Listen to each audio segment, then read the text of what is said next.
go ahead with the new chapter. That's going to be the reproductive health.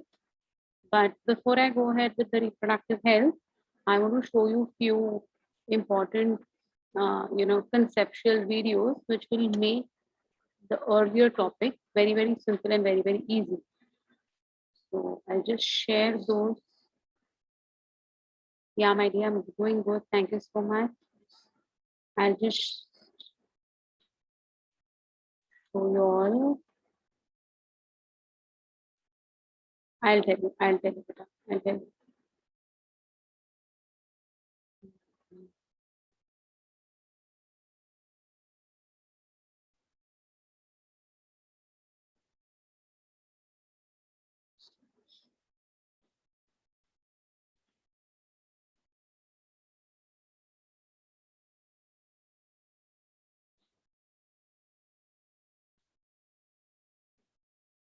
Can you all see the video?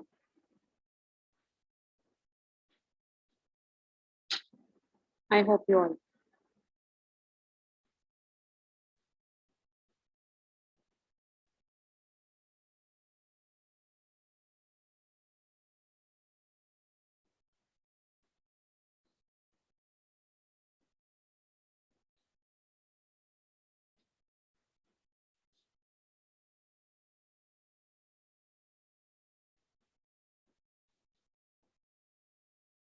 Okay, you all can't see. Fine, fine. I'll share it again.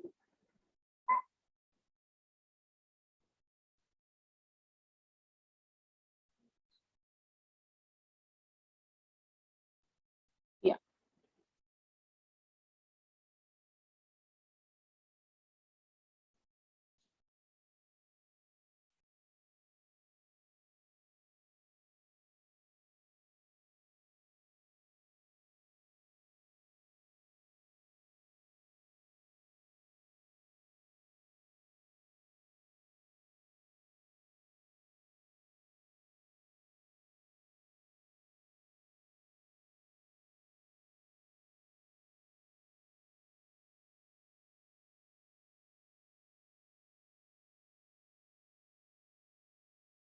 Okay, it's not audible. It's fine. It's fine. I'll tell you all what exactly it is. Okay, wait. Let me put on from the first. Okay, I'll start from the beginning, so you will understand what it is all about. Okay. Yeah.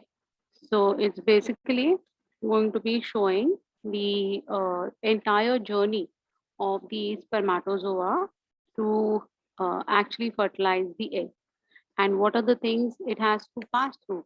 We have seen in detail. We have seen in detail about the events that are occurring in fertilization.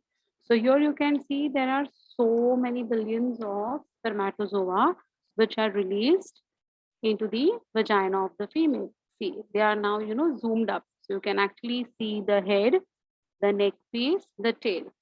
See, these are the ones which get degraded. So we have seen that almost 50% of the spermatozoa are going to get degraded, right? And next 50% are going to move ahead. You remember something called as capacitation? Yeah. So see now the cervix, they are going to pass through the cervix. So the cervix has to, dilate. It has to open up. And this is the passage of the spermatozoa via the cervix. From the cervix, they are going to enter into the uterus. So these are the cells of the endometrium through which they are coming ahead. Okay, this is an enlarged version. So you can see so many cells, right? They are going to be, present in the endometrium. During this journey also, many of these spermatozoa are going to die. See, you can see they are left behind and others are moving ahead. You can very well see how fast it is moving and it wants to reach the fallopian tube. Now this is going to be, this is going to be the fallopian tube where they are going to be, like caught in between, and they are going to get immobilized. Few of them get immobilized. They cannot pass through it. The rest who can pass through this now, they are going to reach the uh, near the egg now. So this is the movement of the remaining spermatozoa via the fallopian tube. Yes, you can see the ciliated fallopian tube. See these which are moving now. These are the cilia present in the fallopian tube. and many of these sperms get entangled in those cilia and they cannot move ahead. You can see they are caught in that cilia. Some of them are still capable of moving ahead with the fertilizing, anti-fertilizing reaction to take place. So they are going to go and touch the plasma membrane of the egg. See, this is the corona radiata of the secondary oocyte. You can see. Just see, look at the size difference. Look at the size of the sperm and look at the size of the egg. Rather, the secondary spermatocyte with the corona radiata. Now see, they are getting blocked over there. They have to release spermalysins and they have to cross ahead. See, now this is coming and it is attaching to zona pellucida. See, this is the cortical reaction, that is the Ca plus wala things that I had explained now.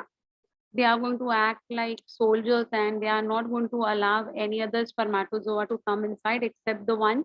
So this one is coming in the vitaline, pre-vitaline space. See, this is the space where these calcium ions have caused others to stop.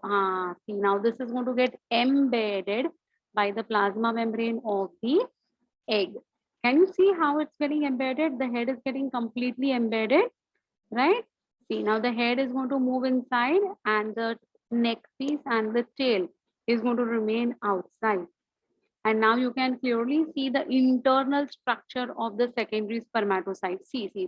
Now you can see the others are prevented from entering. The other spermatozoa are prevented from entering. You can see that green thing coming out. That is nothing, but those are going to be the preventions to for the other spermatozoa to enter. So it's going to be only monospermy. Never ever will it be polyspermy, right? See, now the zona pellucida has become very thick. Now no spermatozoa can enter inside. They are trying to push inside, but they can't. Now the head has come inside. Once the head has come inside, look at this. This is the DNA, the chromosomes. They are going to get condensed and they are going to get a membrane over it to make it called as a male pronucleus. So this is the male pronucleus which has been formed. Similarly, here what is going to happen? The secondary oocyte is undergoing meiosis 2 का completion. Anaphase complete हो गया, telophase complete हो गया, cytokinesis complete हो गया, and they got this ovum ready, the egg ready, which is going to be called as the female pronucleus. Now the male pronucleus and female pronucleus are going to be brought closer. See, and now they are going to fuse, right? Yes, see, they fuse and they are going to be attached with the spindle fibers, which will divide them into two to make your two-celled proembryo. Okay, so in this way, the fertilization will take place, and now this entire corona radiata के साथ वाला fertilized zygote is going to be swayed into the fallopian tube to reach the endometrium for its attachment so that it can undergo blastulation. Got it? So this is a very fascinating video which makes the things so simple, right? It will make the things very, very simple. So I hope you all have now, at least now you try to understand that, what it is all about. Yeah, it's a manifested version, of course. Yeah, but it becomes very simple. It becomes very simple for, understanding these phenomena, right? So I'm sure you all have now understood this. The next video that I'm going to play for you all is going to be 1 minute. The blastulation one actually I've already seen, but after fertilization, what happens is something which I want you all to see one more time. That is what will happen after this week, zygote formation. So I'll share that one with you all one more time. And then I'll share the gastrulation wala also to you all. Yes. It would be the blastulation and cleavage. This video you all have already seen initially, but still I want you all to just, go through it one more time. So see, the zygote formation took place. See, just now we saw that how the zygote was formed. Now it is undergoing cleavage to make two-celled structure, right? Yes. Each cell will be called as a blastomere along with the intact zona pellucida. It's going to move throughout the ampulla, isthmus, intramural area, 4-cell stage within 40 hours. It's going to again undergo cell division to make 8-celled morula, converting into 8-celled morula, converting into 16-cell stage of the morula, right? So now it will become 16 cells. Very well they have shown it. See how beautifully they are moving and they are increasing in number. And now there is going to be, yes, this is the 16-cell morula. Now you will see the inner mass of cells and the trophoblast cells. The zona pellucida is still intact, right? This is called as the early blastocyst. This is the blastocyst cavity. Embryoblast is nothing but the inner mass of cells. It's going to get attached to the endometrium from the embryoblastic point of view. So from the inner mass of cell, the attachment is going to be seen to the endometrium. We have already seen the epidermis of the endometrium is going to actually cause an attraction to the morula to come and attach it itself. Okay, so see. So in this way, the attachment has taken place. Now what will happen next is something that is gastrulation. So I'll also show you all the gastrulation wala video.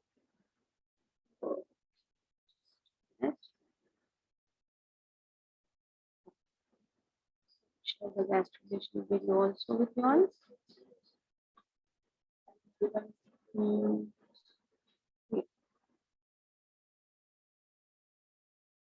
This is about the gastrulation taking place.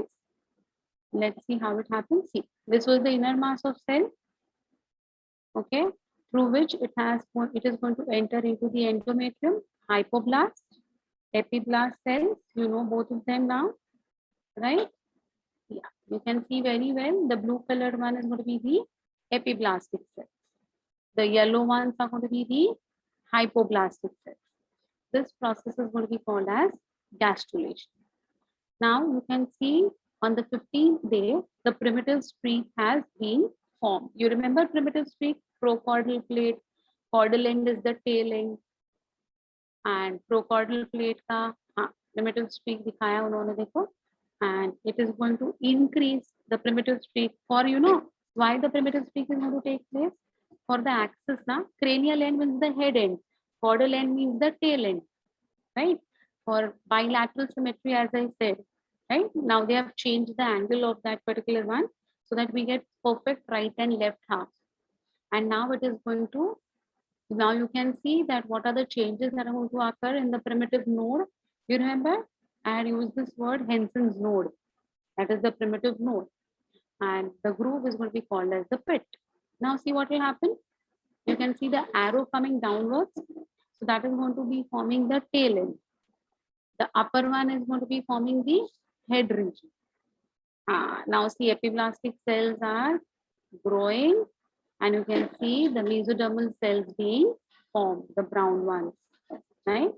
They are the mesodermal cells. They are going to invaginate. Invaginate means move inside. Just see how they are moving. The ectodermal cells, they are moving inside. And can you see the difference in the shape of the epiblast and the hypoblast, how it is taking place?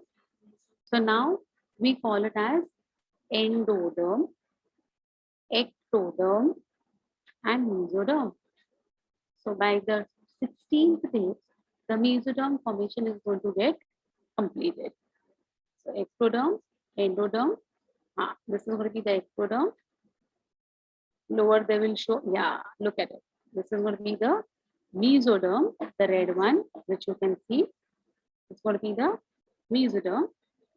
And now you can see the 3 geminal layers completely formed, right? Okay, now this cavity that they are showing, the one which they are highlighting, This is going to grow in all proportions to actually make up the embryo. So now the embryo development is going to take place. Cranial end is the head, that is the procaudal plate. Caudal end is the tail. So these three layers are only going to be responsible for the entire embryo formation. Okay. So in this way, like how gastrulation is completed is what they have shown. So I hope you all have understood what is fertilization, how it takes place, what is blastulation, how it takes place, and what is gastrulation and how it takes place. Right? So all three I have tried to, get it across. And still, if you have got any difficulty, of course, our content is there. I am there. So you can definitely ask me your difficulties and doubts. But I hope all of you all have seen the video nicely.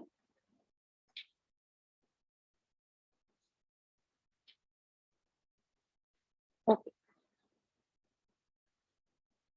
So yeah, 1 minute.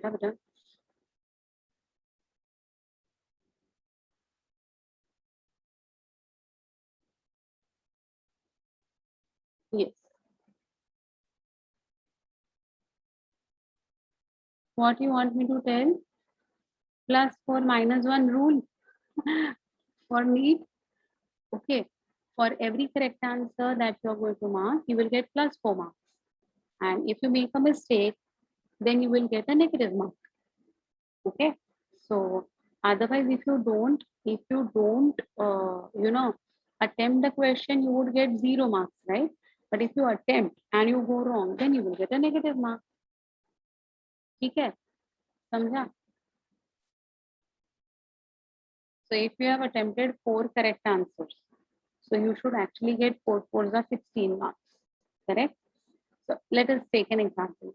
Out of 10, yeah, I'll just wait. Let me complete one thing, Zita.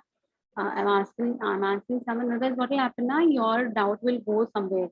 I mean, if more doubts comes now, then they slide up now, then I won't be able to explain you your doubts, the questions, the answers. Yeah, I forgot to put on my video. I forgot. I was, showing you that video now. So in that, like class 4, as I was saying, if you have if there is a question paper of 10 questions are there, okay? So 40 marks का आपका paper है, for example. So 40 marks का है, तो आपके 10 questions है. Out of 10, if you make six questions are correct. If you are getting 6 questions correct, so what is your scores? 6 scores are 24, right? And 4 questions you made a blunder. You went wrong with 4. So per question -1. So you have made mistakes with 4. So you're going to have -4. So total score is 24. -4 will give you 20. So you will get 20 out of 40 in that case. Okay, how to calculate this? Right? Well, you wanted me to tell you what is decidua capillaris. The part which is going to be of the trophoblast, it's going to be the trophoblastic cells and the mesodermal cells, which are going to be, connecting stalk. Okay, so those which are going to be towards the connecting stalk, that particular area will be called as bacillus, decidua bacillus, and the opposite end will be called as decidua capsularis. Okay. Seminal plasma means only secretions of the gland, and semen means seminal plasma plus sperm. Yes, my dear. Perfect. Perfect. Okay. Inhibitory effect. You wanted someone had asked me about the inhibitory effect. Inhibitory effect means they are going to stop a particular effect from being expressed. It will be inhibited. It won't go further. It won't act further to progress with the next thing. That is called as inhibitory effect. Okay. Anything else, or can I move ahead with the next chapter, that is reproductive health? I move ahead.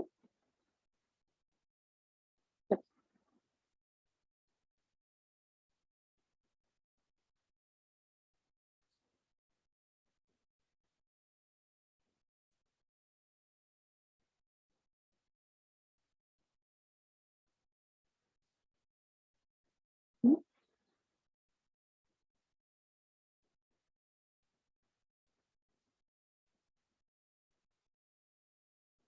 Do we get questions like select two correct alternatives? No, you don't get questions like that.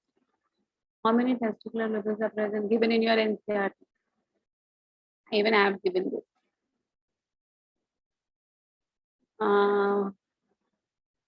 Coitus. Coitus is nothing. It is a deposition of the semen in the vagina of the female. That particular event is called as coitus. Okay. Huh. Yes, you're right. Yes, Bhumi, you're right. You're right. Yes, Krishna, right, beta. You're right. Okay. So this is the chapter that is very simple, very easy, uh, yet very informative and very important from population control point of view as well. Okay. So in each they are asking the beta. So you have got two now. So you have to multiply that two now. Read the question very carefully. You know the basics, but look at the question. The questions are a bit twisted to make you not realize that you are getting fooled. Okay. Yeah, I know it was asked in the test. I know. I've made the paper. Pay attention to the language of the questions. So conceptually you all are correct, but look at the question very neatly and nicely. You have to read it. Okay. Well, so this is about the reproductive health. In general, this is a very simple topic. Let us quickly go ahead with the content. India was among the first few countries in the world to initiate action plans and programs at the national level to attain reproductive health as a social goal. So reproductive health is what they are talking about. It's not only one aspect, it's overall a very huge subject in itself, that is reproductive health. That will include the health of the mother, the health of the newborn baby, the fetus, the overall society in general. Okay. These programs are called as family planning, which were initiated in the year 1951. Please remember the year. Several times we have asked this, that the family planning program in India was started in.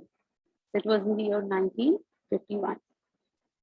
The improved programs covering wider reproduction related areas are currently in operation under the popular name Reproductive and Child Health Care, RCH.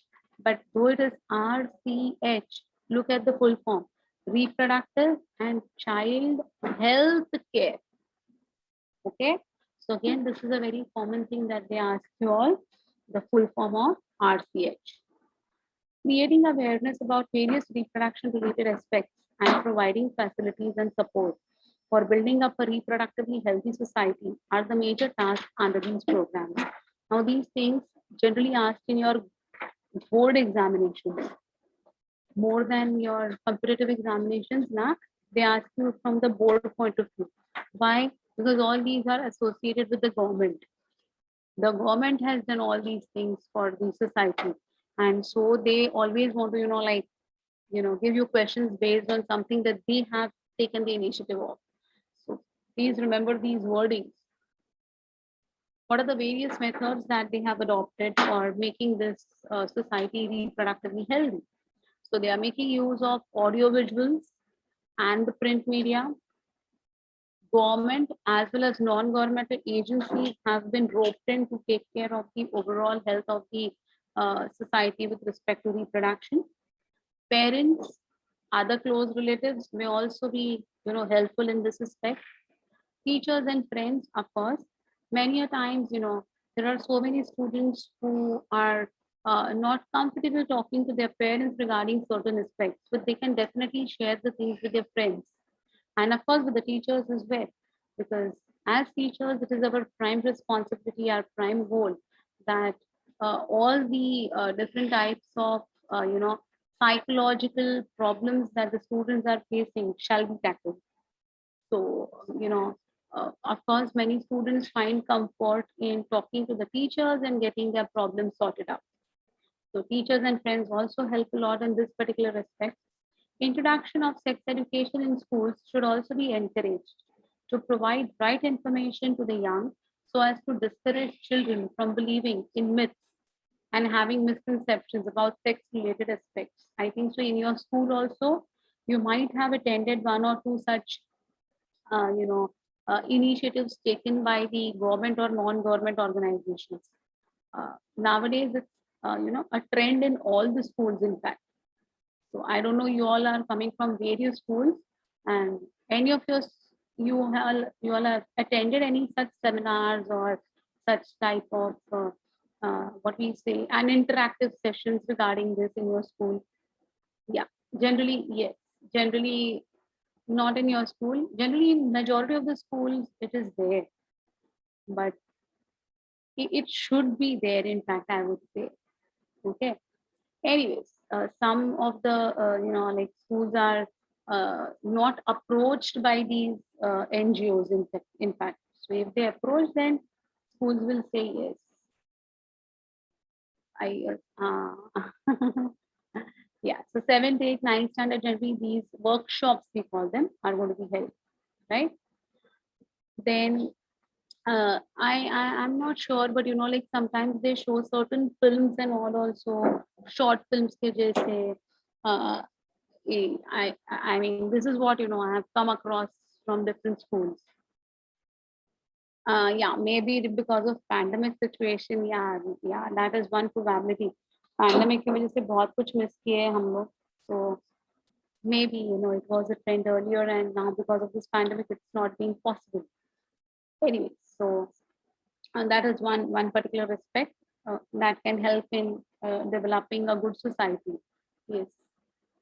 That's good. Yeah. Good touch, bad touch videos. I that is showing the low standards of the school. They generally groom you all. Correct. Then they are saying that proper information about the reproductive organs, adolescence, and related changes, safe and hygienic sexual practices, STDs, very important, that is sexually transmitted diseases, AIDS, etc., in the adolescent age group to lead a reproductively healthy life. So proper information on these all aspects needs to be given to children. Okay, it's very important. You had such sessions, huh? Yes, exactly. So all these are going to be very helpful in, making a sensible society and making a society who is aware of the myths and misconceptions and follows certain rules, and they'll abide by those rules to make their life also good and the overall health of the society also better. So these programs are executed, right? Educating fertile couples and those in the marriageable age group about available birth control options, care of the pregnant mothers, postnatal care. Postnatal means uh, after the delivery. Prenatal means before the delivery. So it's called as postnatal care of the mother as well as the child. Importance of breastfeeding, equal opportunities for the male and the female child, etc. So even today, in the 21st century, even today, there are many families who believe in having a male child. There are so many families that who still, force the female to have as many as children, but they want a son. They want a male child in their house. So and there are many other uh, I don't know, like educated or non-educated, but many families they don't want to go ahead if the fetus is a female fetus. They want to discontinue with the female fetuses. So we call it as female feticides, right? So all these things are still prevalent in India. So that's really very bad. If you look at the current scenarios, girls are equivalent to boys, nowhere less than men as of now. But still, there are many families who believe in these things, right? Awareness about the problems due to uncontrolled population growth, social evils like sex abuse and sex related crimes, etc., needs to be created to enable people to think and take up necessary steps to prevent them and thereby build up a socially responsible and healthy society. Right? Yes, yes, beta. Exactly. Yes, Sanika, you're right, my dear. Yeah. But these are the problems which are faced in India, right? Successful implementation of various action plans to attain reproductive health requires strong infrastructural properties, facilities, professional expertise, and material support. So सिर्फ हवे में ये बातें करके कुछ नहीं होगा. To bring it into reality, what are the resources that are required for any country? It's going to be infrastructural facilities. Expertise, we require professional expertise. XYZ person cannot come and just do blah blah blah and go. Okay, that particular person should be a professional. He should be or she should be a degree holder in that particular subject so that they have the complete knowledge about what is to be delivered to the society, right? Along with, of course, the material support, without which nothing is going to be possible. These are essential to provide medical assistance and care to people in reproduction related problems like pregnancy, deliveries. Even today, in rural areas of India, the deliveries are conducted in house, in homes, which is really very, bad for the health of the mother also and the child also. Earlier, it used to happen. That was the time when there were, mortalities reported. That is, deaths reported of the mother also and of the child also. Right? Initially, you might have heard there were 4, 4, 5, 5, 6, 6, 7, 7, 8, 8, 11 children. One mother she used to have, and only 3 survived, only 4 survived. Why? Because of these things. So these things play a very important role with the health of the child as well as the mother. Okay. STDs are sexually transmitted diseases, abortions, contraception, how to avoid, children. I mean, if we have got 1 or 2 children, how to avoid more pregnancies by using different contraceptive methods, menstrual problems, infertility, etc. Implementation of better techniques and new strategies from time to time are also required to provide more efficient care and assistance to people. Statutory ban. Yeah, that is what I'm talking about, Beta. That how we can come to know if the fetus is a male fetus or a female fetus is because of the amino synthesis test. So see, statutory bans on amino synthesis, that is a fetal sex determination test based on the chromosomal pattern in the amniotic fluid surrounding the developing embryo for sex determination to legally check increasing female fetocytes, massive child immunizations, etc. So what do the doctors do? The amniotic fluid, where is the amniotic fluid? In the amniotic cavity, right? So what do we do is we puncture the amniotic sac with a hypodermal needle. It's a very fine needle, very thin needle, and you just extract few ml of amniotic fluid. Okay. Now this amniotic fluid is going to contain the chromosomes. These amniotic fluid is going to contain the chromosomes that will be then that chromosomes arrangement will be seen, their structure would be studied, and you can easily come to know that whether it contains Y chromosome or not. Because among all the different chromosomes, Y chromosome is the smallest and the shortest one. So if you don't see smallest and shortest chromosome, then it is X and X, which are long chromosomes. So if it is X chromosomes, two X chromosomes, then it is going to be a female child. And if it is only one X chromosome and one small chromosome, chotu, one dot, then it is a male child. So this can be studied by looking at the amniotic fluid. So this is called as amino-synthesis. But why are we doing this? Even today, why are we doing this? Not to reveal the sex of the fetus, but to check for any genetic abnormalities. Is there any problem with the health of the fetus? Is there any problem if the fetus develops? Will it be showing any, adverse effects on the health of the mother? All these things are going to be checked with this amniotic fluid. So basically, amino-synthesis is a test to check if there is any genetic disorder, not to check the sex of the fetus. But there are, it's a statutory ban. It's banned in India to reveal the, sex of the fetus. But still, like, no, there is nothing like leaking and all. It's a very, very minute puncture. Nothing will happen because of that. Okay, no, nothing will happen. Through sonography, it can be checked only after the fetus has developed uh, in the seventh month of the pregnancy, because till that time the testes are going to be in the abdominal cavity of the male. So only in the seventh month of the pregnancy, the testes are going to descend down into the scrotal sac. Then it becomes quite evident and clear. But amino-synthesis needs to be performed within the first trimester of the pregnancy.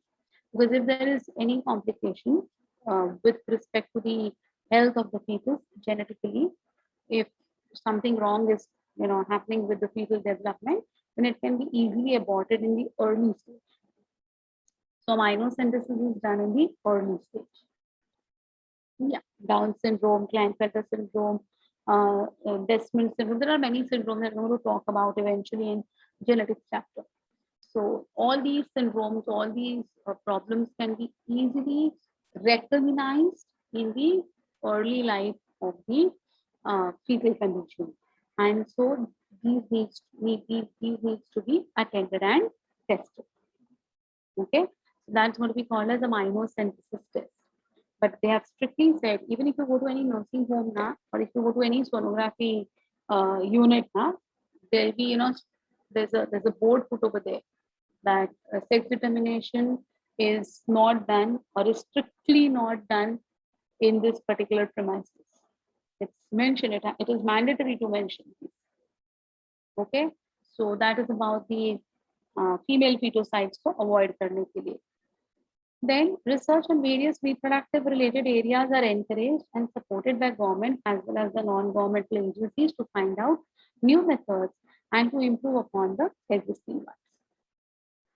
Nowadays in Mumbai, it has become compulsory for every pregnant female to go for amino-synthesis so that we eliminate any abnormal deliveries.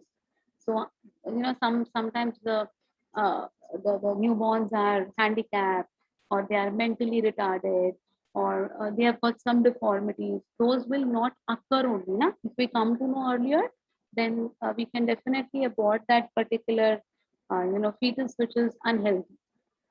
So it is nowadays, it is like almost all gynecologists are believing that all the females during the first trimester have to go for checking of any abnormalities of the fetus. Then they are talking about, yeah, my dear, Saheli, which is a new oral contraceptive for the females, was developed by scientists at Central Drug Research Institute, CDRI, in Lucknow, India, to prevent unwanted pregnancies. Right?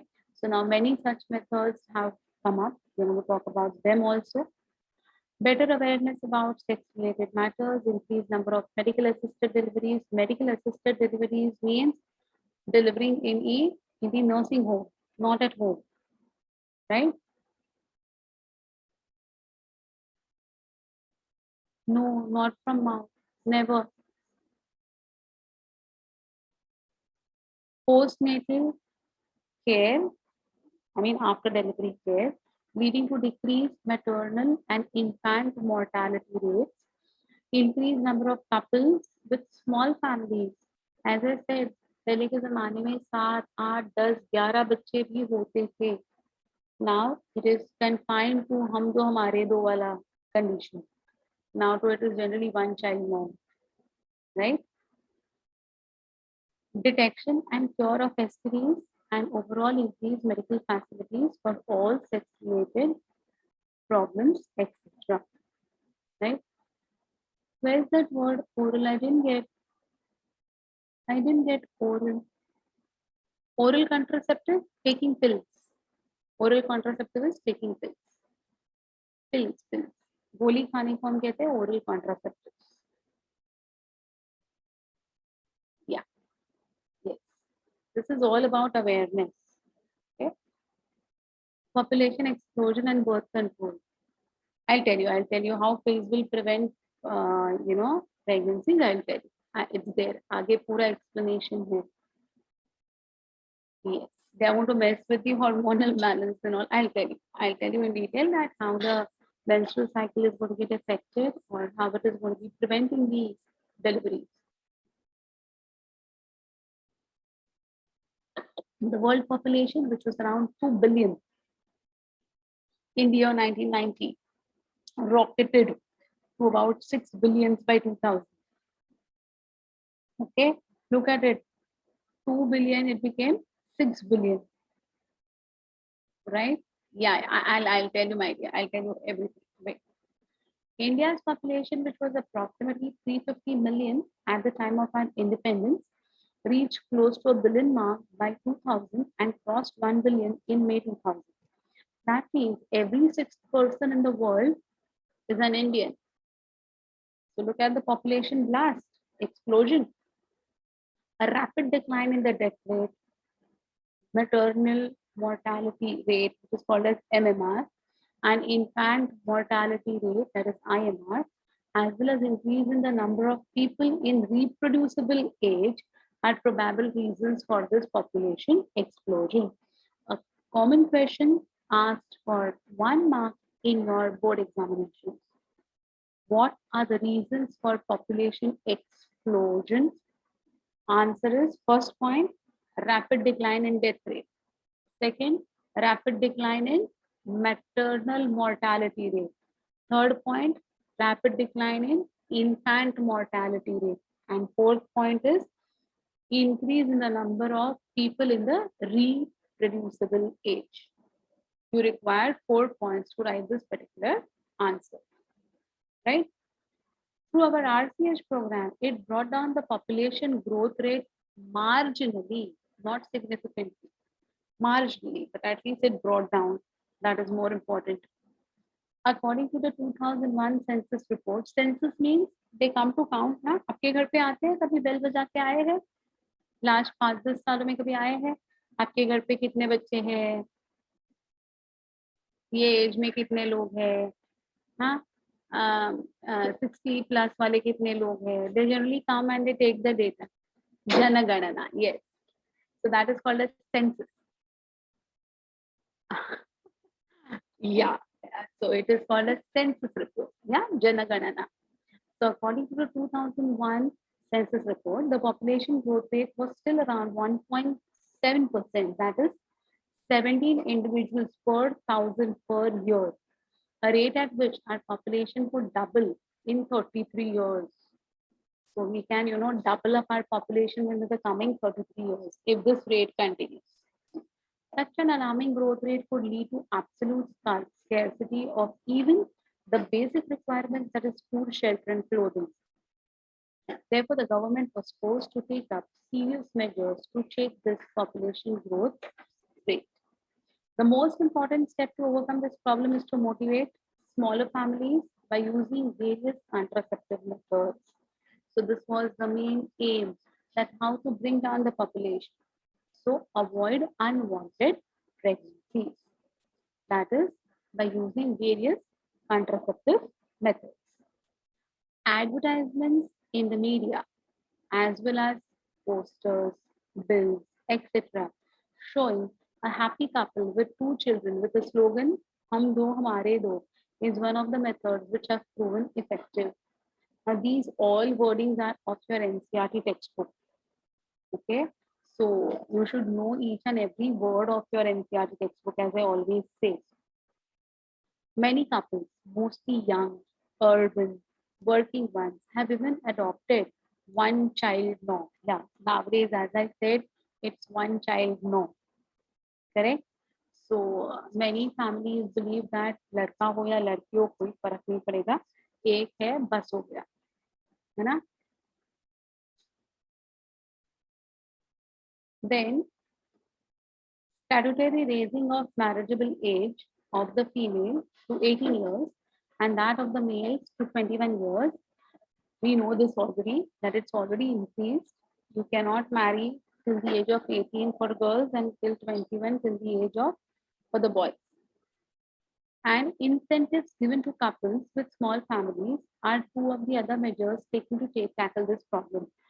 Not in metropolitan cities, but in small villages and all now, they do this. Those who are having like not more than 2 children, they are given certain facilities. They are given certain benefits. Okay, so that even others will follow it. Incentives like the education to the children will be taken care by the gram panchayat or the महीने का ration जो होता है ना उसमें कुछ % उनको discount मिलेगा, something like that. Yeah, it's by the government, purely by the government, right? So that is the main reason to have like we can bring down the population explosion. Yeah, these are the benefits that they get. As I said, in cosmopolitan cities, metropolitan cities, it's not there because majority of us, like have 1 or 2 children maximum, at least now. So, but in village side now, in rural areas, still there are many families who are having many children now. So they are bringing up this particular thing. At least whose benefits के लिए तो they'll stop having unwanted children, right? Let us describe some of the commonly used contraceptive methods which help prevent unwanted pregnancies. So these are, like the most helpful practices that needs to be implemented to prevent the population explosion. An ideal contraceptive should be user friendly. It should be, the user should be comfortable with it. Okay. How can a contraceptive be reversible? Yeah, it can be reversible. I'll tell you how it is. Right? So it should be user friendly, easily available, effective, reversible, with no side effect or least side effects. There are so many pills that the females are going to be taking to prevent unwanted pregnancies. And the time when they feel that, yes, now I need to become a mother, they can stop those pills and they can, have their own children. That is reversible, right? Okay. It should also in no way interfere with the sexual drive, desire, or any other sexual act of the user. Otherwise, it won't be user friendly, right? What exactly contraceptive means? Contraceptive means any particular, method that a person can adopt to avoid unwanted pregnancies. That is called as a contraceptive. No, vasectomies and tubectomies are not reversible. Okay, vasectomies and tubectomies are not reversible. Those are permanent. What are safe? I'm coming to the safety of them. But I've already done so much variation by them. No. They don't cause any variation. Okay, nowadays they are, more user friendly in fact, because research is going on all the, grounds, and better and better development is taking place every minute. So with the least or no side effects वाले ही pills आजकल मिलते हैं, of course. Okay, well, then a wide range of contraceptive methods are presently available, which could be broadly classified into the following categories. namely natural methods of contraceptive, traditional, barrier methods, intrauterine devices, which is called as IUD, oral contraceptives, injectables, implants, and surgical methods. So I'm going to talk on each and every point that I have mentioned in the last point. So what are natural methods? What are barriers? What are IUDs? What are the types of IUDs? What are the different types of oral contraceptives? What are the different types of injectables? What are implants exactly? And how are the surgical methods going to be carried out? In detail, I'm going to talk about everything. Okay. What is the surety? Each contraceptive has got its own limitations. Okay. I'm going to talk about them. The natural. So natural methods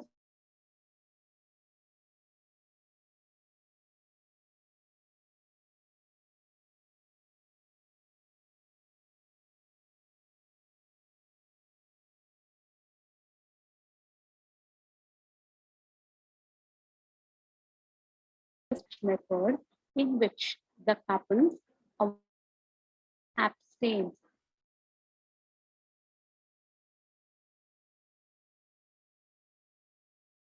and ovulation could be expected. Huh? Me?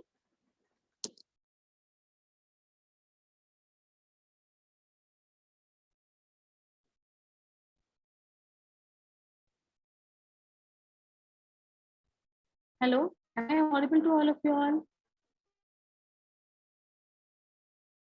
My voice is not coming. How is it?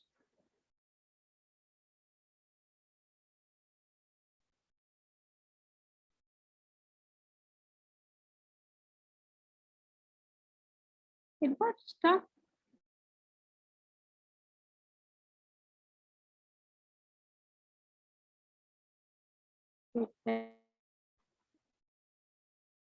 From my end, I don't see.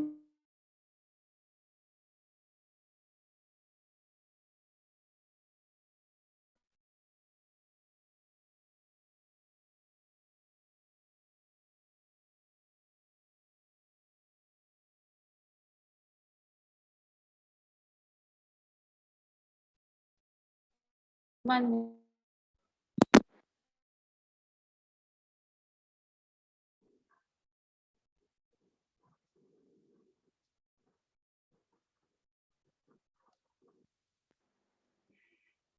Is it fine now? Am I audible now? Okay. So from where you could not hear me, this slide, natural methods. Okay, okay, okay. I'll start with this. I'll start with this.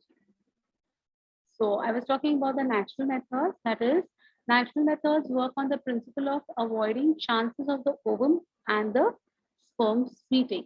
So we are not going to allow the sperms to come in contact with the ovum. Okay. So how do we do about it? So it is done by periodic abstinence. Periodic abstinence. Remember this word, wherein the couples avoid or abstain from coitus between the 10th to the 17th day of the menstrual cycle, because that is the time where ovulation is going to take place. We know already, we have done the menstrual cycle, we have studied. So we know on the 14th day, generally the ovulation is going to take place, correct? On the 14th day, the ovulation will take place. So around the period of ovulation, avoid coitus, means do not allow the spermatozoa to get deposited only in the vagina of the female. Then there is no question of, having the unwanted pregnancies. Correct? So 10th to the 17th day of the menstrual cycle is the high probability. There's a high, level of ovulation might take place. So avoid during that particular time. Okay.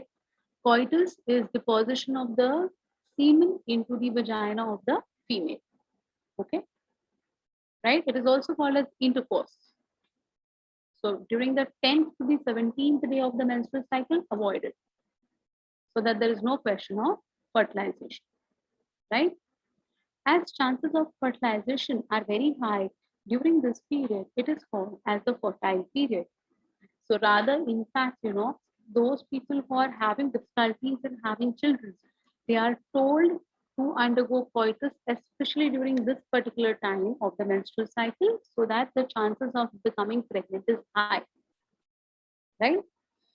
Withdrawal, or it's called as coitus interruptus, is another method in which the male partner withdraws his penis from the vagina just before ejaculation so as to avoid insemination.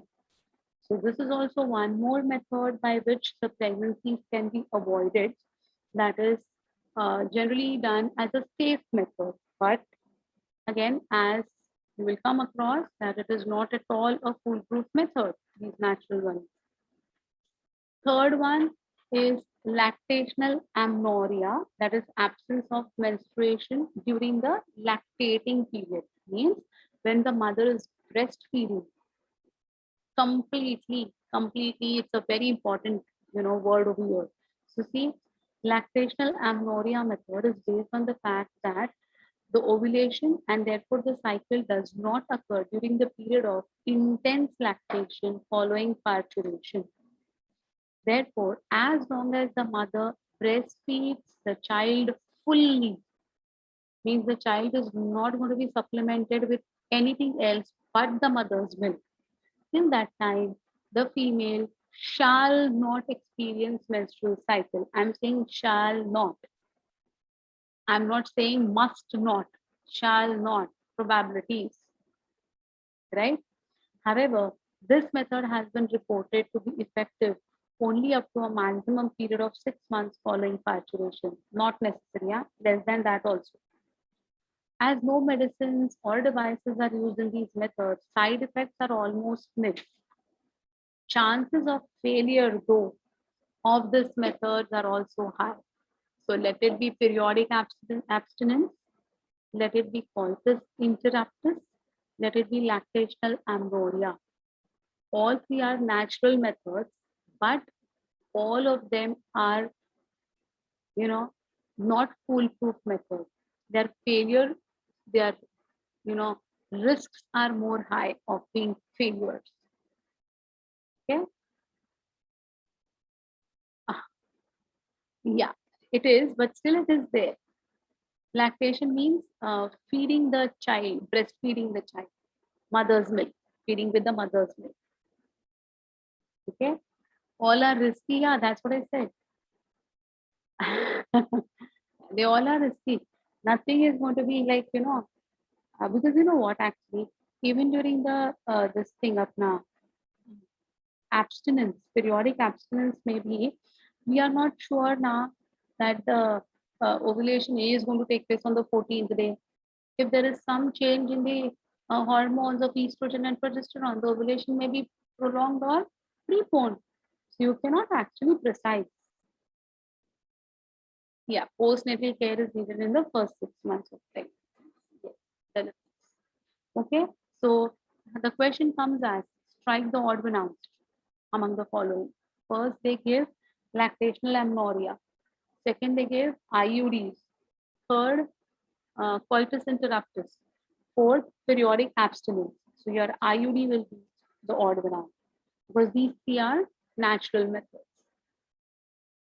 Second method is also not useful, but the second method is not useful. That is the coitus interruptus or the withdrawal, of the penis. What happens is before the ejaculation, also the bulbourethral gland, which is going to be, present, is going to be lubricating the vagina, and there is high chance that fluid that the watery fluid that is going to be, excreted first before the ejaculation may contain few sperms. So actual semen is not deposited, but the watery fluid may also contain the sperms, which may lead to pregnancy. So even that is the most risky type of natural method of not having, children. No, no, no. There is no safe way. Nothing. Yeah, these all are risky. Okay. So then we go ahead with another options, we try for another options like the barrier methods. So what are the different barrier methods? See, artificial are also not perfect, but still they are better than the natural. Let us see. Okay. The first is the barrier method. In the barrier method, ovum and the sperms are prevented from physically meeting with the help of barriers. Okay. Yeah, exactly. Now that is what, even if estrogen is more or even if progesterone is more, FSH is more or LH is more, the, the balance is going to get completely, shattered. So we cannot have a safety. Yeah. Such methods are available for both males as well as females. Condoms are barriers made up of thin rubber or latex as we call them. Yeah. No, these barrier methods are not having any side effects or any bad effects. I'll talk about that. See. They are made up of thin rubber or latex sheet that are used to cover the penis in the male, or even there are, female condoms which are available to cover the vagina or the cervix in the female just before coitus, so that the ejaculated semen would not enter the female reproductive tract. Okay, fine. Why menstrual cycle doesn't occur during lactation? Because the hormones are there now, your prolactin, oxytocin. So because of that, the menstrual cycle hormones are not going to be synthesized to the extent to cause menstruation. Okay. Well, so this is the way, the semen is not allowed to enter into the reproductive tract of the female by using these barrier methods. Nirod is a popular brand of condom for the males. Again, the word they have specifically mentioned because it's a government medicated brand. So Saheli is a contraceptive pill for females, while Nirod is a popular brand of condom for the males. These both are government, research. So they ask you questions on these especially. Female condoms, Hindustan Latex of India and Female Health Company of England have agreed to introduce female condoms in India. It is made up of skin-friendly polyurethane, which acts as a clip on the vaginal wall, blocking the passage of the semen to the womb. So it's just like a covering, it's just like clipping and not allowing the semen to reach. Okay. Use of condoms have increased in the recent years due to its additional benefit of protecting the user from contracting any type of STD. So any sexually transmitted diseases can also be prevented, like AIDS, hepatitis. All these can be prevented with the help of these barriers. Male condoms are safer than the female. See, safe, both are safe, but it is very convenient and easy for the male to use it rather than the female, because the cervix is going to be at the rear end near the end of the vaginal opening. So to fix the condom in that particular depth becomes a bit difficult for the female. So it's going to be easier for the male rather than the female. Safety wise, both are equally safe. Okay. No, nothing like that is going to happen. Okay. Both the male and the female condoms are disposable, can be self-inserted, and thereby gives privacy to the user. Yeah, nah. Otherwise, every time you need to see a doctor, you need to see a technician for insertion of that particular barrier becomes a bit, tedious. It's user friendly, so the person himself or herself can definitely use it on its own. Okay. The difficulty for female is to reach up to the cervix and get it, placed on the cervix. Cervix is far more inwards deep into the vaginal area. So it's very difficult for the female to reach out there. Okay.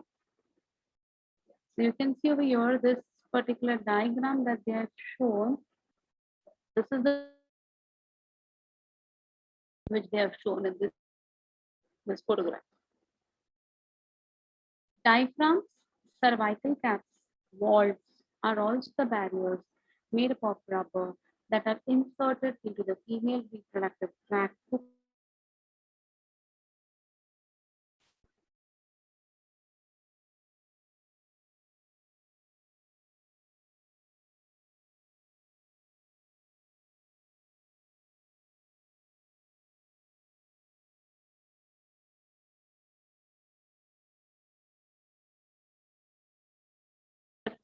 reuse them. So diaphragm, cervical caps, walls are spermicidal tablets, jelly, paste, creams are introduced in the vagina. You see this contraceptive film, contraceptive inserts, sponges, spermicidal creams and gel. These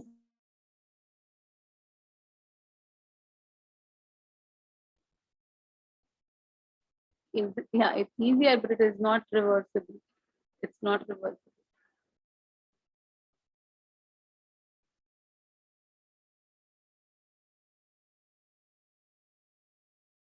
Caps, walls, and all. In addition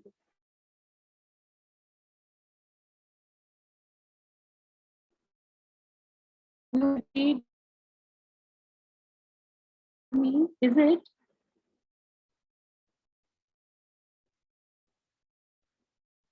Was I not audible?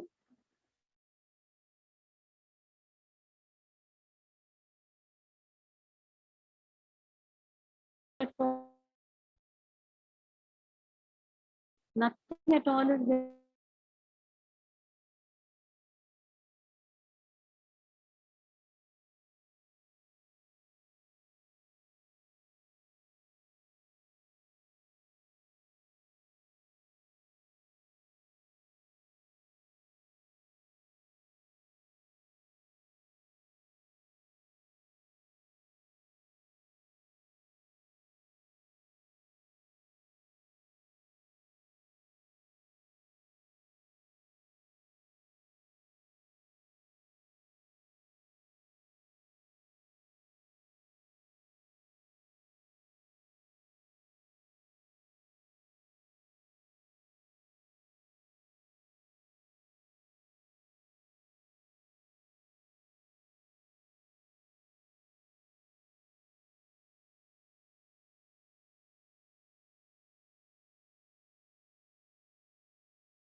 Yeah, now just see because I rejoined.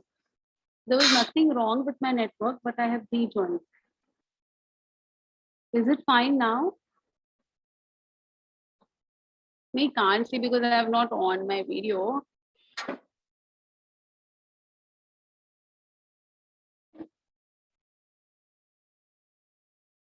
Okay.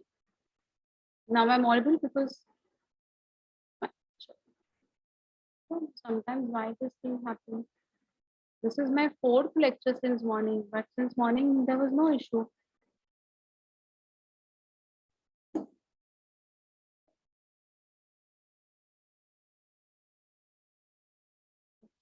Let us see.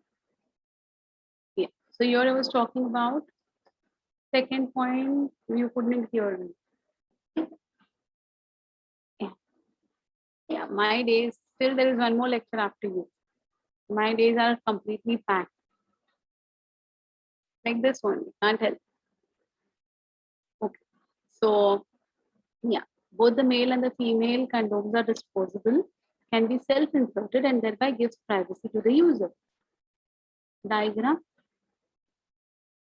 Which diagram? Oh, okay. So this is what I was talking about, that this particular white, photograph that they have shown over here. Yeah, this is a female condom that they have shown. Okay. Diaphragm, cervical caps, walls are also barriers made up of rubber that are inserted into the female reproductive tract to cover the cervix during coitus. So just like how the condoms are there, in the same way there are diaphragms, cervical caps, walls, etc. But these all are reusable. Diaphragms, cervical caps, walls are reusable. Condoms cannot be reused. They have to be thrown out. They prevent conception by blocking the entry of the sperms to the cervix. They are reusable. Along with them, we can use spermicidal gels, jellies, tablets, pills, creams, pastes to prevent the entry or to kill the sperms basically. Okay. What is PCOD? It's a disorder associated with females. Okay. These spermicidal creams, jellies, gels will kill the sperms. Common spermicidal chemicals are used are lactic acid, citric acid, potassium permanganate, zinc sulfate. These all are your regularly available spermicidal agents. Fine. For this, well, then we come to something more, complex but more effective. That is, of course, the IUDs. IUDs are devices inserted by doctors or expert nurses in the uterus through the vagina. Okay. These intrauterine devices, what is the full form of IUD? Intrauterine devices are presently available as the non-medicated IUDs, which is called as Lipizzle. Non-medicated. It is simple, non-medicated, called as Lipizzle. Or it could be copper-releasing IUD. It is CUT, CU7, multi-load 375. These are the, copper T. We normally call it as copper T. Yeah. So that is your CUT, copper T, copper 7, multi-load 375. They are going to release copper ions when they are going to be inserted into the vagina. And the hormone releasing IUDs, which are going to be your progestasert, LNG20. You can look at the figure which is there beside. IUDs increase phagocytosis of the sperms within the uterus, and the copper ions released suppresses sperm motility and the fertilizing capacity of sperm. So here you can see this is the intrauterine device. It is in the shape of a T. You can see very well over here. See, it's in the shape of a T. So how is it inserted? Can you see how it is inserted in the vagina? So that what has happened, see, via the vagina, it has gone through the cervix and it has blocked the fallopian tubes. So even if the ovary is going to release the egg, or the secondary oocyte to be very precise, it will come and it will get attached to the ear. It cannot come down. Even if the sperms are going to be entering inside, they are going to be prevented from moving ahead of this. So the egg and the sperm cannot come together, right? In this way, this, a guarantee that this particular fertilization won't take place. Right now, you saw now how it is. Yeah, the copper T has got a life of 3 years, 5 years, 7 years, 11 years. Alag alag. It's not painful at all. It's not at all painful. Okay. During the menstrual flow, won't this copper T get displaced? There is a chance. Not only in menstrual, not only during menstrual, flow. Sometimes without that also, now it sometimes gets dislodged. It might come out. That's it. Can the sperms enter the gap? No, not at all. It's completely sealed, packed. There's no entry at all. Yes, na? Yeah, beta. So this is a very safe method, and it's not at all painful or anything. Okay. So it's one of the best methods anyone can adopt, females for females. Okay. Then you got to know that how they are going to act on. So they are saying the IUDs increase phagocytosis of the sperms. No, if it gets displaced now, it gets uh, removed from the vagina. Again, a new one has to be inserted, and it for inserting that you need not have any surgery. You need not have any anesthesia. Nothing. It's not painful. Nothing is there. Okay so ऐसा नहीं है कि एक दिन admit करना पड़ेगा ऐसा ऐसा कुछ नहीं it's a matter of hardly not even 5 minutes okay nothing will happen only the thing is if it comes out now then again and again you have to go to the doctor to get it set you cannot reuse it you have to use a new one that is one more problem right and they are saying that the copper ions are also going to cause what immobility of the sperm so they slow down the sperm's movement also iodines and the hormone releasing iodines in addition make the uterus unsuitable. We call it as hostile to the sperms for implantation and the cervix hostile to the sperms. Hostile means not favorable, unfavorable. So, the sperms will get killed within the entry only into the vagina. If a female has inserted hormone releasing iodine, of course, cost matters. Cost matters. Simple one is going to be not very costly. Copper releasing will be a bit more costly and the costliest would be this hormone releasing one. These copper ions won't have any reaction in the vagina as in some infection. Generally not, but sometimes, yeah, infections are going to be seen in, initial stages of the insert. Copper T loses out due to different vagina size. Yes, that is also there. That is also there. So, better is go to a doctor and ask the doctor only to get the right one for the female. That's the best one, right? IUDs are ideal contraceptives for the females who want to delay the pregnancies or they want spacing between the children. Best option, IUD. It is one of the most widely accepted methods of contraception in India. Question had been asked 7 times in your examinations. The most widely accepted method of contraception in India is the use of dash. There is the use of IUDs. Please remember. It's a temporary method. Anytime a female wants to have children, it can be, removed as it is inserted. And the female is going to be free to have her own children. Okay. But these have certain drawbacks like occasional hemorrhage, hemorrhage means bleeding. Okay. Chances of infection and spontaneous expulsion. This is the most common thing, spontaneous expulsion.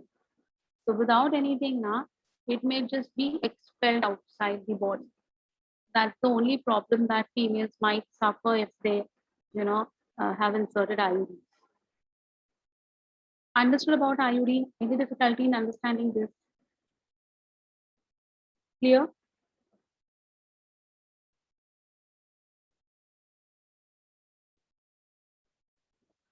The next is oral contraceptives. As in the beginning only, there was Saheli one word was there, and I told you that I'll talk about it in detail.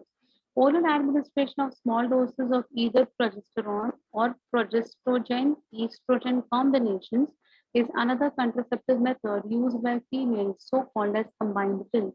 So, what do? We take in the hormones in the form of pills. Okay. Are there pills to stop it for to keep on continuing taking it there, lifelong? They are used in the form of tablets and hence they are popularly called as pills. Pills have to be taken daily for a period of 21 days, starting preferably within the first 5 days of the menstrual cycle. After a gap of 7 days, generally when the menstruation is going to occur, it has to be repeated in the same pattern till the female desires to prevent conception. So when she feels that I want to become mother, she should stop the pills. So it is reversible. They inhibit secretion of FSH and LH from the anterior lobe of the pituitary gland. So these inhibit ovulation from the ovary and implantation. So this is how, you know, we are fooling our own system. So they're going to prevent what? The pills are going to prevent the secretion of FSH and LH. You already know what is the role of FSH and LH. So if that is going to be, you know, like inhibition is going to be done for these secretions, there is no ovulation that is going to take place only. No formation of Raphan follicle. Correct?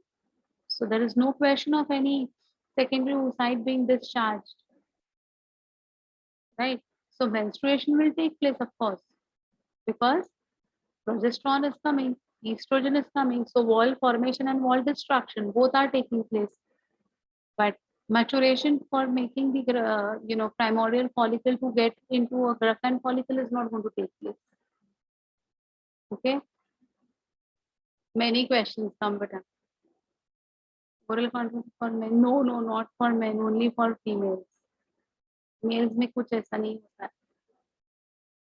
They alter the quality of cervix, cervical mucus to prevent or retard the entry of the sperms also. So along with, you know, their effect is also seen that the cervical mucus is becoming non-favorable, unfavorable for the entry of the spermatozoa.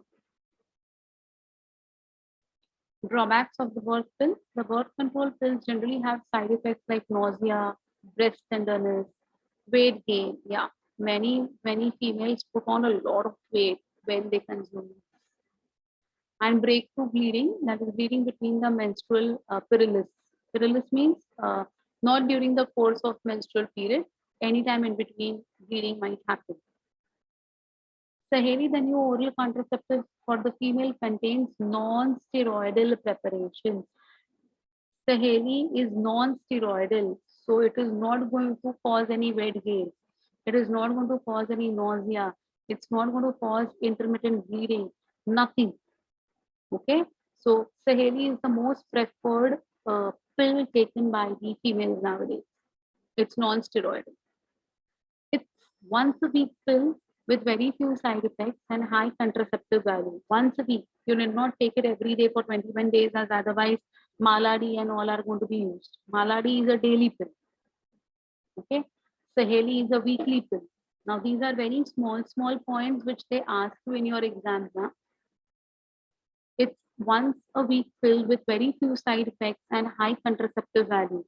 Birth control pills are taken through the mouth, just like your normal golia kaise khate ho waise. They contain a combination of synthetic progestins, which are acting like progesterone and estrogens. They also retard the entry of the sperms in the uterus. Commonly used hormonal pills in India are Maladi, which are daily pills, and Saheli, which is once a week pill. Okay. Government. These are, you know, like introduced by the government. Okay. So please remember the word non-steroidal, very important for Saheli. Next is injections and implants. Many females go for this also. Progestogens alone or in combination with estrogen can also be used by females as injections or implants under the skin. Injections, normal injections, and implants is this particular thing that you can see over here in this female's hand. Can you see this? This is an implant in the female's hand. She's holding it, and now it is under the skin. Can you see this? It's under the skin now. Okay. Their mode of action is similar to that of the pills, and their effective periods are much longer. Yeah, that pill was of Maladi. Painful? It isn't painful again. It just like, you know, just like a stapler machine, just like a stapler. They just want to insert it under the arm or in the thigh region, generally under the arm. Okay, it's not painful at all. Yeah, these implants I'm talking about them. See, administration of progesterone or progestogen estrogen combinations or IUDs within 72 hours of coitus has been found to be very effective as emergency contraceptives, as they could be used to avoid possible pregnancies due to rape or casual unprotected intercourse, which should be avoided. never ever take those emergency pills because they are ultimately the hormones. See, progesterone, estrogen combinations have. The widespread use of these methods have a significant role in checking uncontrolled growth of population. However, there are possible side effects like nausea, abdominal pain, breakthrough bleeding, irregular menstrual bleeding, or even breast cancer, though not very significant, should not be totally ignored. Okay, so these are your different methods of preventing unwanted pregnancy. You were asking me what are these implants made up of? These implants are made up of polyurethane basically, and it's going to be having these progesterone and estrogen combinations, which will be continuously elucidated in the body. Thereby, when, even if the female forgets to take the pills, now there are some females who are very lazy to take the pills once in a week. So for them, they can insert these implants and for 3 years or so, they can remain under the skin. Their effectiveness will be there. Third point. Third point is the one wherein sometimes there are females who have undergone rapes. So in that case, of course, they don't want that particular child, right? If they become pregnant. So to avoid that type of a pregnancy, they take the emergency pills. You might have seen or you might have heard about the word I pill. So that I pill is an emergency pill, but it should not be taken every now and then. It's a hormonal combination basically, right?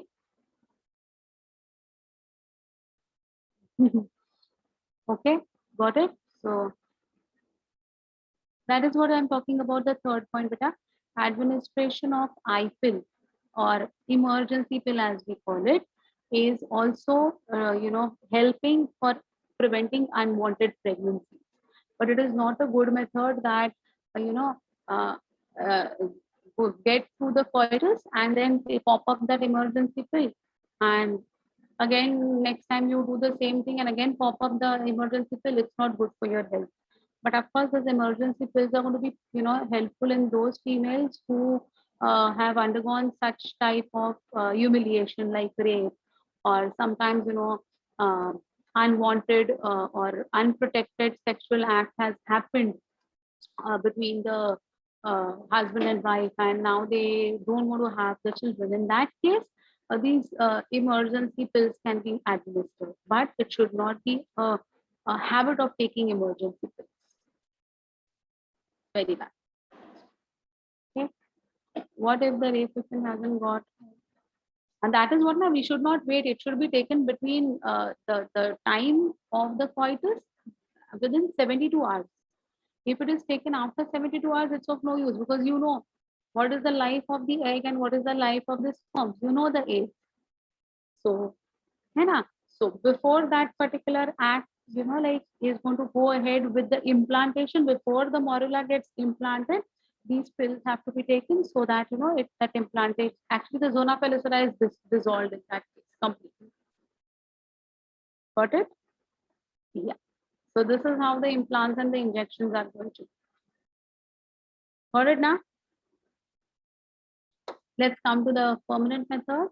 Surgical methods, also called as sterilization, are generally advised for male or the female partner as a terminal method to prevent any more pregnancies. Surgical intervention blocks gamete transports and thereby prevent conception. Sterilization procedure in males is called as vasectomy, and that in females it is called as tubectomy. So here you can see vasectomy, here you can see tubectomy. Okay. What exactly is going to happen over there? In vasectomy, a small part of vas deferens is removed or tied up through a small incision. Incision means cut on the scrotum, whereas in tubectomy, a small part of the fallopian tube is removed or tied through a small incision in the abdomen or via the vagina. These techniques are highly effective, but their reversibility is very poor. I mean, it's not impossible, but it is very difficult to rejoin these parts again. Okay, so a cut is made in the vas deferens on both the sides and it is tied. So even what will happen, see, the prostate gland is intact, the seminal vesicle is intact, Cowper's gland is intact. So all the secretions are going to be normally made. So the semen is going to be made without the sperms. That's the only thing. So the spermatozoa will not be able to get into that particular ejaculatory duct. They'll remain confined in these areas only. But otherwise, the normal semen with all the glandular secretions is going to take place. Nothing with that particular part. Okay. Similarly, in the female, see the egg will be released via the ovary, but here you can see in the ampullary region, sorry, in the intramurine region, the cut is made. So there is no contact between the sperms and the eggs. Okay. Make sure there is no need of exactly. So that is very important that before going for the permanent methods, it should be, 100%. The mind should be prepared that again, never ever we'll be having the chance to become parents. That much of surety should be there in the mind before going for these surgical methods. Medical termination of pregnancy, we call it intentional or voluntary termination of pregnancy before full term is called as medical termination of pregnancy or MTP, or it's called as induced abortion.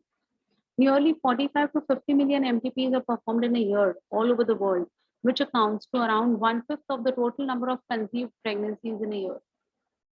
What to accept, whether to accept or legalize MTPs or not is being debated upon in many countries due to emotional, ethical, religious, social issues involved in it. What is your doubt, beta? Sperm formation continues, so they keep on accommodating in the vast difference. So won't that be an issue? They are going to undergo phagocytosis. They'll be phagocytosed. They'll not remain like that. If the couple doesn't want any more children, they can go for permanent method. Yes. If they want, they can remove all ovum from the ovaries. No ovum, no fertility. That is very difficult, Baba. It's not easy to say. Okay. Well, then Government of India legalized MTP. See, they have legalized medical termination of pregnancies in India in the year 1971 with some strict conditions to avoid the misuse like indiscriminate and illegal female feticides, which are reported to be high in India. So generally, these fetus, I mean, the abortions are done for the female fetus if it is developing. So there are certain strict norms. MTP help to get rid of unwanted pregnancies either due to casual unprotected intercourse or failure of the contraceptive used during coitus or rapes.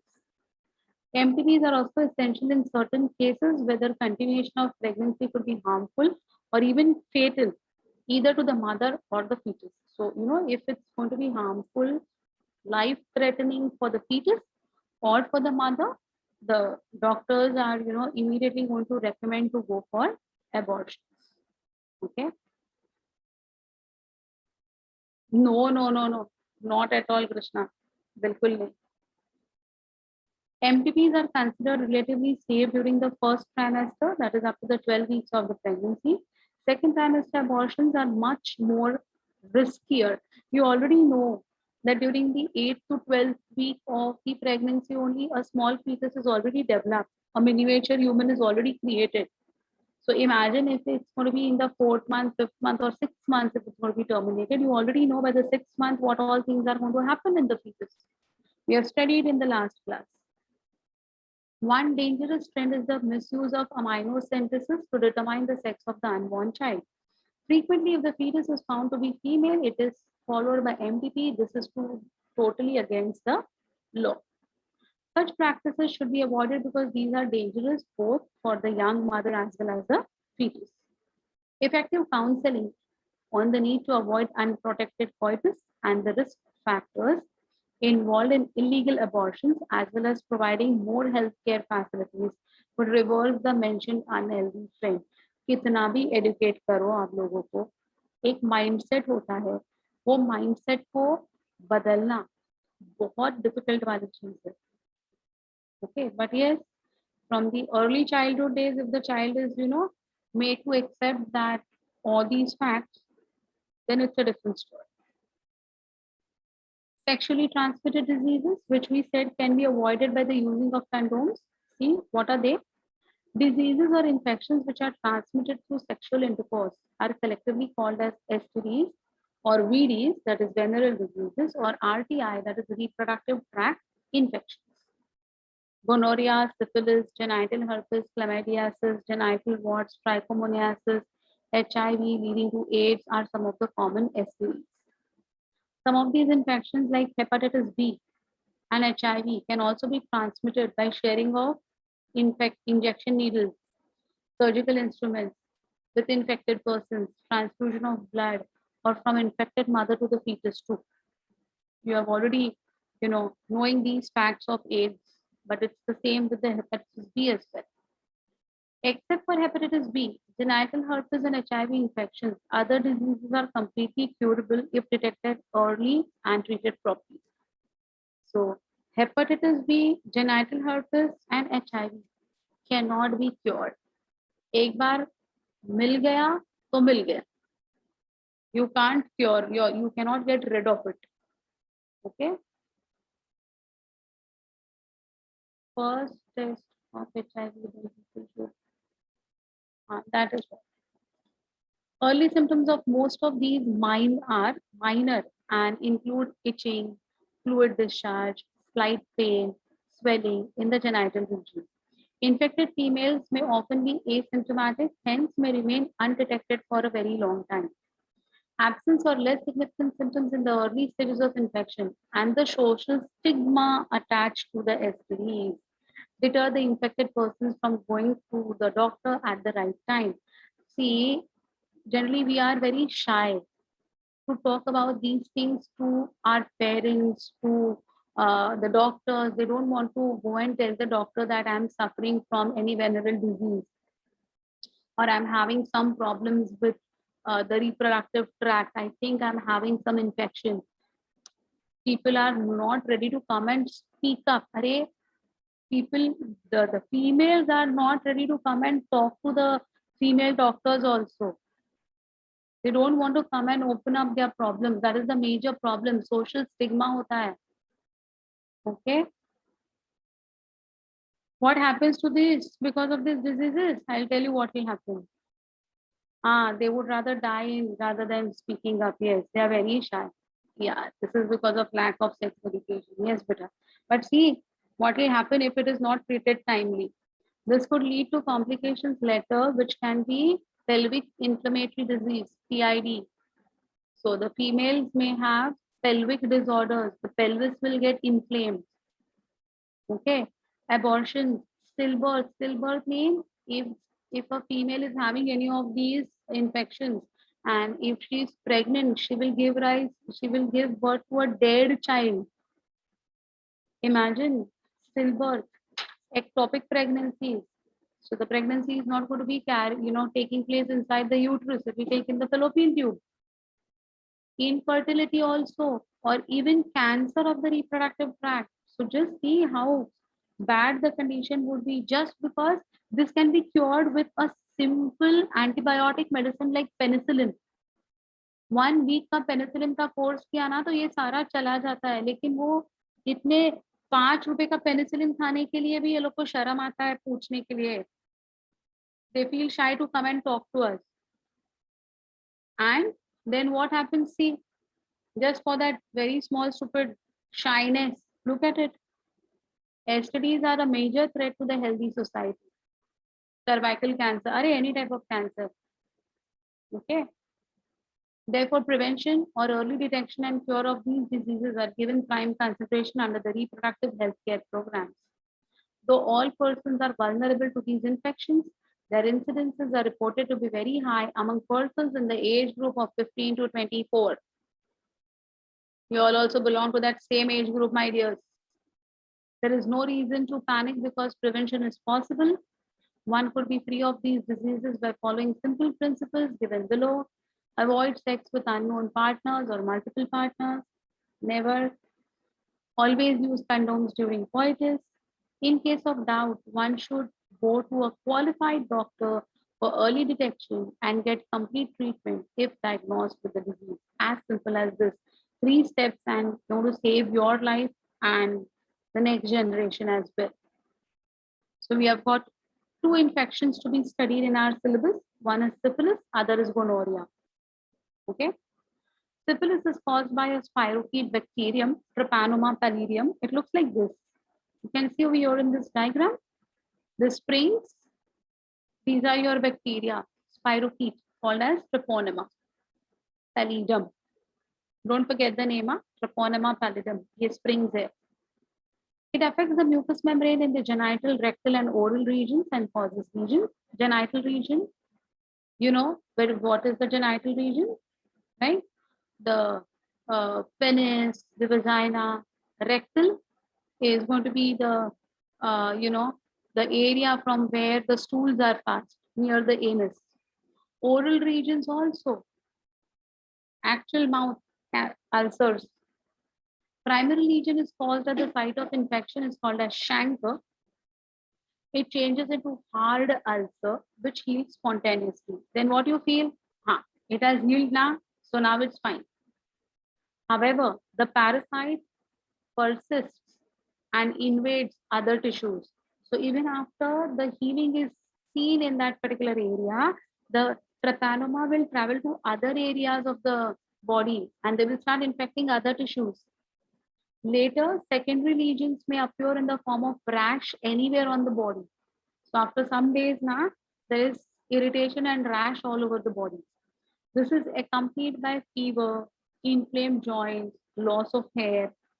The secondary lesions and other symptoms also may subside spontaneously. Both primary and secondary lesions are rich in spirochetes, means they are rich in these trypanosoma. There are number of trypanosoma present and are highly infectious. After several years, tertiary lesions appear in the skin, bones, liver, and degenerative changes occur in the heart and the brain, causing death of that person. Imagine 5 रुपए की दवाई आती है syphilis के लिए. Okay, because they move out from that area, na beta, they don't remain over there, so they heal there. They are going to move out into another area. Prevention, already told the 3 things how to prevent it. Trypanosomes are rarely seen in the tertiary lesions. Infections occurs by sexual intercourse and occasionally by kissing or close body contact. Incubation period is about 3 to 4 weeks. Incubation period का मतलब क्या होता है? After infection, उसके symptoms दिखने तक का जो time period है ना, उसको हम कहते हैं incubation period. Mothers may transmit the disease to their newborn babies through the placenta. This is called as congenital syphilis. Control, it is easily curable by antibiotics. Control measures include prompt treatment of discovered cases, finding sources of infection and treating them, sex hygiene, avoiding multiple sex partners, prophylaxis, that is use of condoms at the time of exposure, and consuming penicillin after exposure. So just by penicillin can be cured. Imagine. It's so simple. Gonorrhea, caused by Neisseria gonorrhoeae, which is a bacteria. The victim feels burning sensation and pain during urination. So here also it is a bacteria, but it is a coccus. We have done what is a coccus and a bacterium in biological classification. So you can see it's a diplococcus. There may be pus from the penis and excessive secretion from the vagina. Incubation period is 2 to 14 days in case of males and 7 to 21 days in case of females. The disease causes inflammation of the mucous membrane of the urogenital tract, rectum, throat, and even the eye. Okay? It spreads by sexual contact and through infected clothes. The infection may spread to other parts of the body and cause arthritis, and it may even lead to female sterility. The female will lose the capacity to become mother. The children born to the affected mothers often suffer from eye infection, which is called as gonococcal ophthalmia, eye infection of the child, and gonococcal vulvovaginitis of the girls before puberty. So vulvovaginitis is going to be what? Just before the puberty, the girl will, experience irritation, pain, swelling, discharge from the vagina. Gonorrhea is also easily curable with antibiotics. Control measures are the same as that of syphilis. No difference. So two to be, known to us. Got it? Any difficulty with syphilis and gonorrhea understanding? Anyone who has not understood any points?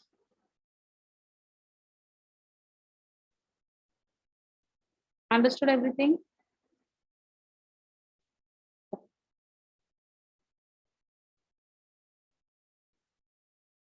Infertility. A large number of couples all over the world, including India, are infertile. That is, they are unable to reproduce or they cannot produce children in spite of unprotected sexual cohabitations.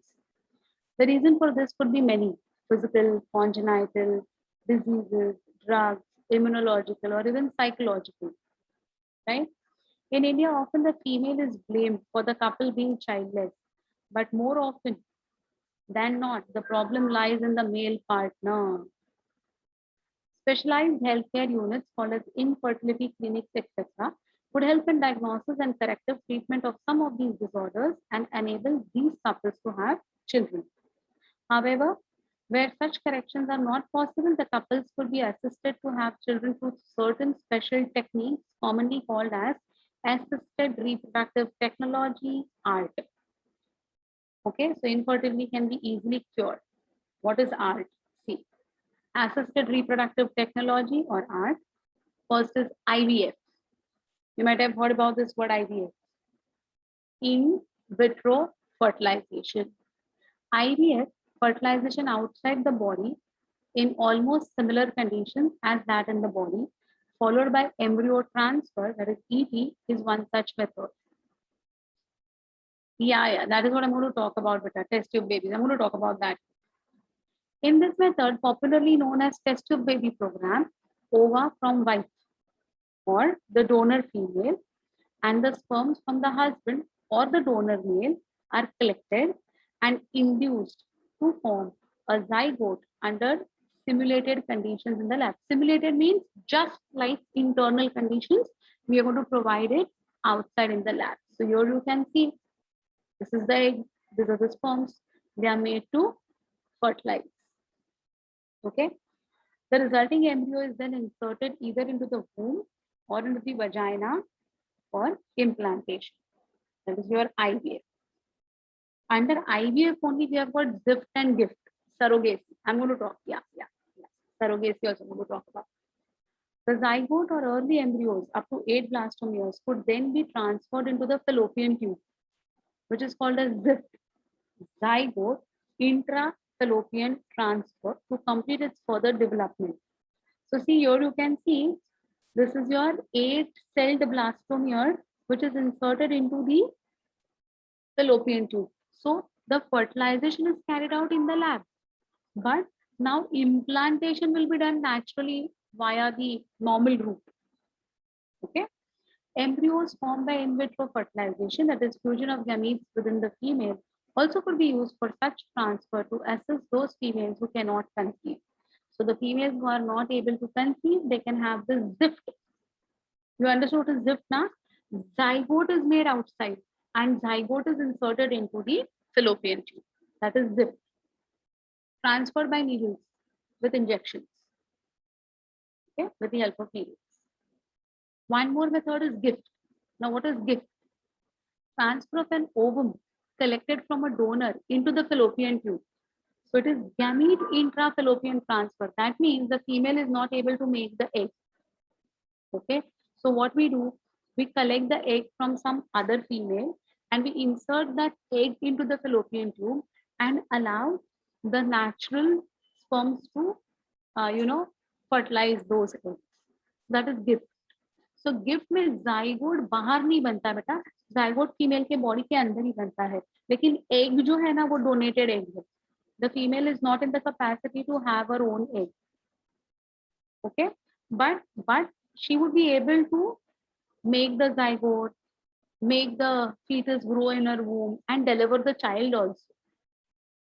Okay, that that things she can have, but only thing is her ovaries are not capable enough to make the eggs. It won't be her egg. Yes, yes. The DNA will be of other female. Yes, correct, correct. Gift is present anywhere. Yes, exactly. Okay, so that is your gift. They can provide suitable environment for fertilization and further development of another attempted.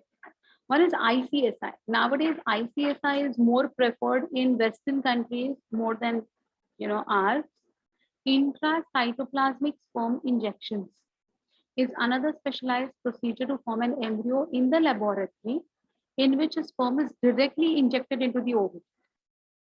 Okay, so here you can see this is the egg cytoplasm. Okay, directly the injection is going to be inserted to release the sperm into the egg cytoplasm. You can see this very well. Okay, so this is called as ICSH, so specialized procedure to form an embryo in the lab in which the sperm is directly injected into the ovaries. So the egg is collected, the sperms are collected, but only one of them will be directly injected. It won't be allowing it to fertilize on its own.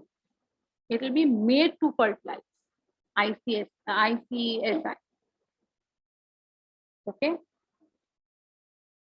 Then we have got AI, that is artificial insemination. Infertility cases either due to inability of the male partner to inseminate the female or due to very low sperm count in the ejaculates could be corrected by artificial insemination technique. In this technique, the semen is collected either from the husband or a healthy donor, and it is artificially introduced into the vagina or the uterus of the female. So this is generally done when the male partners are not having the capacity to form good quality sperms. That is for artificial insemination. Though options are many, all these techniques require extremely high precision handling by the specialized professionals and also expensive instrumentation. Therefore, these facilities are presently available only in very few centers in the country. Obviously, their benefits is affordable to only a limited number of people. It's a costly affair now, so not everyone can go for it. Emotional, religious, and social factors are also deterrents in adoption of these methods. किसी और female का egg हमारे fallopian tube में use करना emotionally और religiously accept होना चाहिए ना, right? Since the ultimate aim of all these procedures is to have children, in India we have so many orphaned and destitute children who would probably not survive till maturity unless taken care of. Our laws permit legal adoption, and it is as yet one of the best methods of couples looking for parenthood. Okay, so in spite of having the desire to become biological parents, it's okay just if you go for adoptions. With this, we complete the chapter called as reproductive health today itself. Okay. So as I said, this was a small chapter and we have completed this chapter. In the next class, I'll go ahead with a new chapter and we'll talk about a new session. Fine. So human reproduction as well as reproductive health, both chapters have been done with you. Okay. Now we have seen much in details about humans. We have seen much in details about ourselves. So something very much close with respect to reproduction itself, but not in humans, rather in plants, is another topic which we have to go ahead with. Okay. So in the next class, I'll be talking about sexual reproduction in plants, flowering plants. Fine. Next is also 12th only. It's 12 standard because these all are interrelated. Okay. Yeah, that one is going to be the botany chapter. PDF now I'll send. Also take a revision class on previous chapters so we can be prepared. That too you have to do it. That too you have to do it. Okay.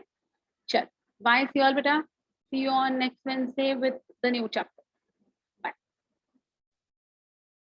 No, not needed. Not